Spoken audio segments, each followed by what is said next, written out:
அனைவருக்கும் வணக்கம். Welcome back to our channel. இன்னைக்கு நாம பார்க்க இருக்கும் பதிவு, நம்ம வீட்ல புதியதா வாங்கின கேலண்டர எந்த திசையில மாற்றுவது? இல்லைன்னா, ஏற்கனவே உள்ள பழைய கேலண்டர்களில் சாமி படங்கள் இருந்தால், அதை என்ன செய்வது? என்பது குறித்து இந்த பதிவுல முழுமையாக தெரிஞ்சுக்கலாம். பதிவை ஸ்கிப் பண்ணாம கடைசி வரைக்கும் பாருங்க. அப்பதான் நமது சேனல முதன் முதல்ல பார்க்குறீங்கன்னா, மறக்காம சப்ஸ்கிரைப் பண்ணிக்கோங்க. அப்பதான் நாங்க போடுற பதிவுகள் அனைத்தும் உங்களுக்கு நோட்டிஃபிகேஷன்ல வரும். இப்ப வாங்க பதிவுக்குள்ள போகலாம். இப்ப பார்த்தீங்கன்னா, புத்தாண்டு பிறந்து விட்டாலே நமது வீடுகளில் காலண்டர் குவிந்து விடும். ஃப்ரீயா நமக்கு யாராவது குடுப்பாங்க. இல்லாட்டி கடைகளில் போயிட்டு நாமளே வாங்குவது. இப்படி இந்த மாதிரி இருந்தால் கேலண்டர்கள் சேர்ந்துகிட்டே இருக்கும். இந்த கேலண்டர்களை மாற்றுவதற்கும், அதை பயன்படுத்துவதற்கும் சில முறைகள் எல்லாம் இருக்குது என்று வாஸ்து சாஸ்திரத்துல சொல்லப்பட்டிருக்கு. இப்ப புதுசா வாங்கின கேலண்டர்கள மட்டுமல்லாம, ஏற்கனவே வீட்டில் இருக்கும் பயன்படுத்திய பழைய கேலண்டர்களை என்ன செய்வது? சாமி படங்களுடன் இருக்கும் கேலண்டர்களை தூக்கி எறியலாமா? என்று பலருக்கும் சந்தேகம் வரும். 2026ஆம் ஆண்டு புத்தாண்டு பிறந்தாச்சு.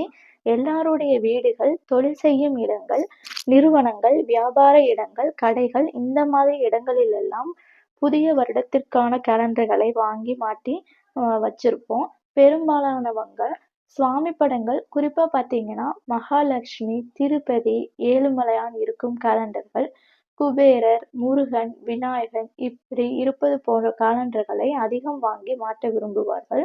அப்படி வாங்கி மாட்டும் காலண்டர்களை சுவற்றில் ஆணி இருக்கும் இடங்கள், மாட்டுவதற்கு வசதியாக இருக்கும் இடங்கள், ஜன்னல்கள் இவற்றிலெல்லாம் மாட்டி நம்ம வைத்திருப்போம்.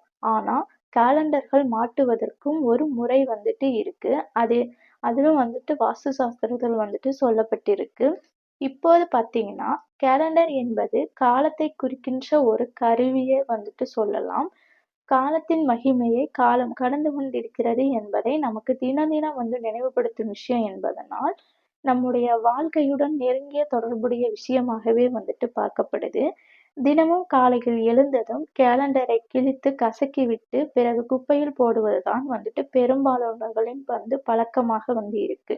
ஆனால் இப்படி கிழிக்கும் கேலண்டர் காகிதத்தை கசக்கி போடுவதால் அன்றைய நாளின் துவக்கத்திலேயே அந்த நாள் கசக்கப்பட்டு மோசமான விளைவுகளை தரும் நாளாக மாறிவிடுது. அதனால் தினமும் கேலண்டரை கிழித்ததும் கசக்காமல் அப்படியே குப்பையில போட்டு பாருங்க.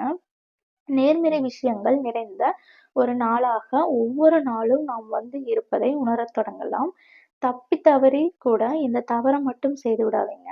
அதிகமான கேலண்டர்களை வீட்டில் மாட்டி வைப்பதால் பல கேலண்டர்களில் தேதிகளை கிழிக்காமலேயே நம்ம பல நாட்களாக வைத்திருப்பாங்க. அதிகபட்சம் 10 நாட்களுக்கு மேல் அல்லது ஒரு வாரத்திற்கு மேல் காலண்டரை கிழிக்காமல் வைக்காதீர்கள். அதேபோல் மாத கேலண்டரும் பல மாதங்களாக மாற்றாமல் இருப்பதால் வீட்டில் தேக்க நிலை என்பது ஏற்படும். மாற்றம், முன்னேற்றம் என்பது இல்லாமல் வீட்டிலும் வேலையிலும் பலவிதமான தடைகளை, மன அழுத்தங்களை சந்திக்க வேண்டி வரும். கேலண்டர் மாட்டுவதற்கு ஏற்ற திசை எதுன்னு பார்த்தீங்கன்னா, புத்தாண்டு காலண்டர்ல வாங்கி மாட்டும்போது கிழக்கு அல்லது வடக்கு திசை நோக்கி இருக்கும்படி மாட்ட வேண்டும். குறிப்பா சுவாமி படங்கள் இருக்கும் காலண்டர்களை மாட்டும்போது சுவாமியின் முகம் வடக்கு நோக்கி இருக்கும்படி மாட்டி வைங்க.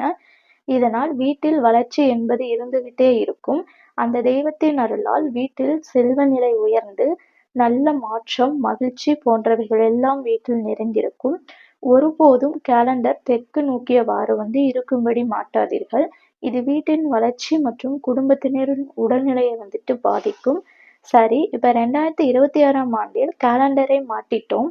ஆனால் 2025ஆம் ஆண்டு பயன்படுத்திய காலண்டரை, குறிப்பா சுவாமி படங்கள் இருக்கும் கேலண்டரை நம்ம என்ன செய்யலாம் என்ற குழப்பம் பலருக்கும் இருக்கும். எந்த காரணத்திற்காகவும் பழைய கேலண்டர்களை வீட்டில் சேமித்து வைக்காதீங்க. உடனடியா தூக்கி போட்டுடுங்க. அந்த கேலண்டர்ல சுவாமி படங்கள் இருக்கும் பட்சத்தில் அவற்றை குப்பைகளில் போடாமல் ஓடும் நீரில் விட்டு விடலாம். இல்லைன்னா அவற்றை தூக்கி வீச மனமில்லை என்றால் கூட அந்த சுவாமி படத்தை மட்டும் தனியாக எடுத்து விட்டு கேலண்டரை நீங்க அற்புதப்படுத்தி விடுங்க. வீட்டுல பழைய பொருட்கள் சேமித்து வைப்பதால் எதிர்மறை ஆற்றல்கள் அதிகரிக்கும். இந்த பதிவு பிடிச்சிருந்தால் நம்ம சேனலை சப்ஸ்கிரைப் பண்ணி தொடர்ந்து இணைந்திருங்கள். நன்றி, வணக்கம்.